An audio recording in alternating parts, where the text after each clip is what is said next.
দেখো, আজ ভাইরা আমার জন্য কি এনেছে, আমরা তাও আবার ডাল শুদ্ধ। তা ভাবলাম ঠিক আছে চলো আজকে যখন আমরা মাখাটা করি, ডালটা কি এনেছে সেটাই তোমাদের সাথে বলি।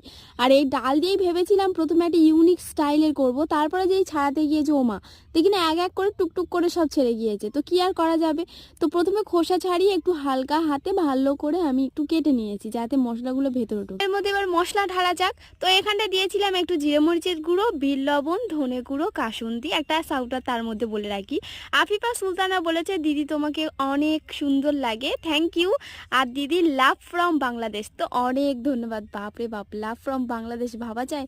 তো যাই হোক, এর মধ্যে আমি অনেক মশলা টশলা দিয়ে একটু নাড়াচাড়া করে ফাইনালি লুকটা দেখতে পাচ্ছ কতটা ডেলিশিয়াস লাগছে। আর সত্যি বলতে অনেকটা সুন্দরও খেতে ছিল। আমরা এমনি থেকে অনেক সুন্দর পছন্দ করি, কিন্তু এমন মশলা মাখা আমরা হলে কে না আবার চেটে ফুটে খাবে। তোমরা কে কে এই সময় আমরা খেয়েছি এরকম করে আমাকে জানিও। টাটা।